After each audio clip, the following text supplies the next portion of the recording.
আপনারা সবাই ইন্ডিয়ান এম্বাসির পক্ষ থেকে দুইজন অফিসার তারা আমাদের স্মারকলিপিটা গ্রহণ করেছেন এবং তারা আমাদের কনসার্ন জিজ্ঞেস করেছেন। আমরা আমাদের কনসার্ন তাদেরকে জানিয়েছি স্পষ্ট করে যে আপনাদেরকে একটু আগে যেটা বলেছি, তাদের মাইনরিটি বাংলাদেশের কনসুলেটে হামলা এবং একই সাথে বাংলাদেশের বিরুদ্ধে যে তথ্য সন্ত্রাস ইন্ডিয়া বসে চালানো হচ্ছে, এই কনসার্ন গুলো জানিয়েছি। আমাদের আজমির শরীফ নিয়ে আমরা আমাদের সমস্যা জানিয়েছি, তারা ধৈর্য নিয়ে শুনেছেন। প্রথমত আমরা ধন্যবাদ জানাই, ইন্ডিয়া গভর্নমেন্ট এটা এনশিওর করেছেন যে বাংলাদেশ এম্বাসিতে যে হামলাটা হয়েছে সর্বোচ্চ তারা ব্যবস্থা গ্রহণ করেছেন এবং করবেন। এই জন্য আমরা তাদেরকে থ্যাংক ইউ জানিয়েছি।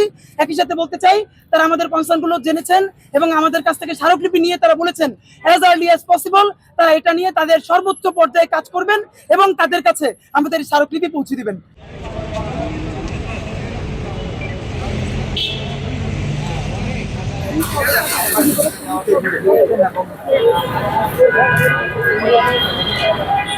আগের সকল ইতিহাস আমরা ভুলে যেতে চাই। প্লিজ আপনারা আমাদেরকে প্রভু থাকবেন না, আমরাও সেবাদাস না। আপনারা জুলাই বিপ্লবকে সম্মান করুন, জুলাইকে স্বীকৃতি দিন।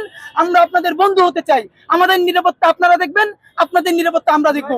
আমরা বন্ধু হতে চাই এবং জুলাইকে স্বীকৃতি দিয়ে নতুন বাংলাদেশের পররাষ্ট্র নীতি নির্মাণ করুন। তারা আমাদের সাথে রাজি হয়েছেন এবং বলেছেন তারা এই কনসার্ন তাদের সর্বোচ্চ অথরিটিকে জানাবেন।